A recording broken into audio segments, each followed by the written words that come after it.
Welcome back, everyone, to another deep dive. Today, we're jumping into some pretty profound universal laws, focusing specifically on the law of resonance. Our mission really is to see how this principle works as a kind of blueprint for, well, conscious creation, how you can use it to shape your reality. Exactly. And what's key here, I think, is the shift in perspective it offers. Yeah. Instead of just seeing life as random stuff happening to you, you start seeing events as direct results of the energy you're putting out there, thoughts, emotions, beliefs, all of it.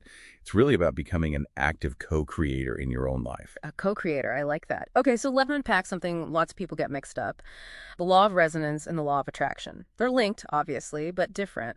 How do they actually work together? Right, good question. They're definitely intertwined. Think of it like this. Resonance is super specific. It dictates what you attract based purely on your emotional frequency, like putting it in a very precise order. The law of attraction, that's more like the universal delivery service, totally unbiased. It just makes sure something gets delivered based on the energetic order resonance placed, Yeah. conscious or not. So resonance requests, attraction delivers. They're inseparable, really. Oh, okay. That clarifies things. Resonance requests. Attraction delivers. So if resonance is making the request, let's talk about the energy itself. The sources we looked at state that everything, absolutely everything, physical stuff, thoughts, feelings, it's all just vibrating energy. And crucially, our emotions seem to be the main driver of the resonance we broadcast, like our personal radio frequency, precisely.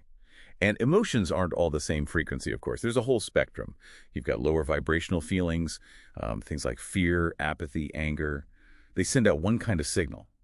Then you have higher ones, love, joy, gratitude. Completely different resonance.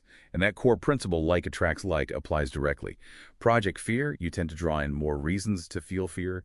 Project Love, you attract more things, people, experiences that align with love. And the sources are quite clear. Love's frequency is way more powerful, more effective for attracting what you actually desire. It's expansive. Okay, so if emotions are like tuning forks setting the tone for our reality, the big question is, can we actually control this? Can we manage our vibrational output, our emotions, deliberately? Yes.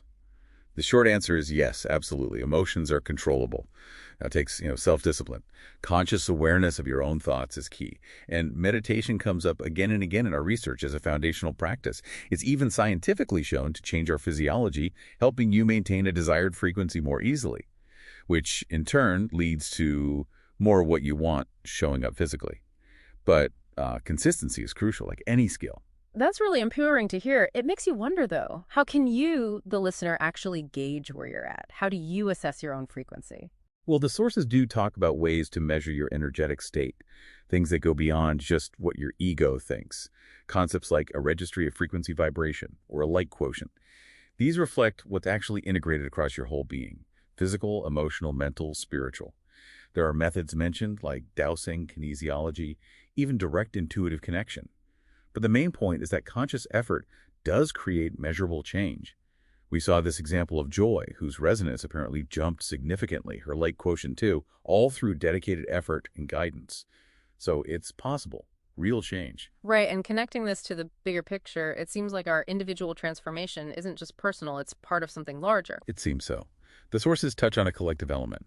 They mention ideas like the 100-monkey syndrome, the concept that when a certain number achieves something new, it triggers a shift in the whole group. Right. There's talk of 144,000 ascended masters acting as kind of trigger for human consciousness, a collective awakening. And importantly, this evolution isn't about leaving the body behind. It's about embodying a new physical form, garments of Shaddai, they call it.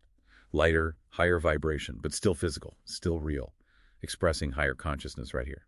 So, wrapping this up for everyone listening, understanding and mastering this law of resonance, it really puts the power back in your hands. You become the conscious co-creator. Every thought, every feeling, every belief, it's a vibrational choice you're making, actively shaping your experience right now. Absolutely. The laws are the framework, the constant. But your free will, that's where the power lies. You choose the path, you choose the frequency. So here's something for you to mull over. If your current reality truly mirrors the energy you're broadcasting, what one small conscious shift in your thinking or maybe your emotional state could you make today? Just one small change to start tuning your life to a whole new station, something to think about.